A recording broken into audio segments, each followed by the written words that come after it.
אמש, על גג בית הכנסת תפארת ישראל, שנבנה על ידי משרד ירושלים ומסורת ישראל בראשותו של השר מאיר פרוש. זכינו להדליק את נר החנוכה כאן, מול הר הבית, בקום המקדש. ברוך השם, למרות המלחמה, הצלחנו להתקדם בעבודות.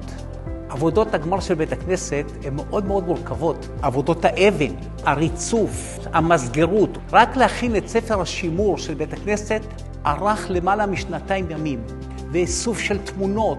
ביחד ניסינו לנתח ולראות מה היה פה ולהיות נאמנים למקור, על מנת שמי שיגיע לפה, או שהסבא שלו יתפלל כאן, הוא ידע שהוא יחזר למקור.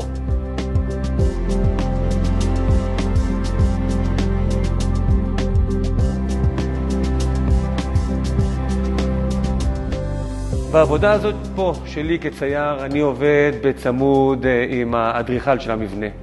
הכיפה הזאת בסוף תהיה כמה עשרות מטרים למעלה. בציור קיר אני מקבל סקיצה. אנחנו מבינים את פלטת הצבעים. בסוף מאוד מאוד חשוב לי שהכל יתחבר ביחד. טכניקה שבה אני עובד בתור צייר ציורי קיר, בייחוד בקנה מידה גדול, היא תמיד להתחיל מהרקע, מהנקודה הכי רחוקה בציור, מהעצים הכי רחוקים, ולאט לאט להתקרב ולעלות ולעלות ולעלות, עד שאנחנו מגיעים לקרוב.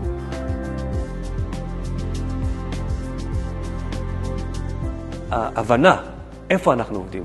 בבית הכנסת הזה, במקום הזה שנחרב, והיום יש לנו את הזכות באמת לשחזר ולהקים אותו, היא מורגשת עמוק בפנים, מתחבר לזה, ותודה על הזכות. אנו מצפים, מייחלים ומתפללים שהשנה, לקראת ראש השנה, נזכה כבר להתפלל בבית הכנסת. ושנזכה ממש בקרוב, להתקיים בנו, באו בניך לדביר ביתך, ופינו את היכליך, ותארו את מקדשך, והדליקו נרות בחסות קודשך. חג אורים שמח.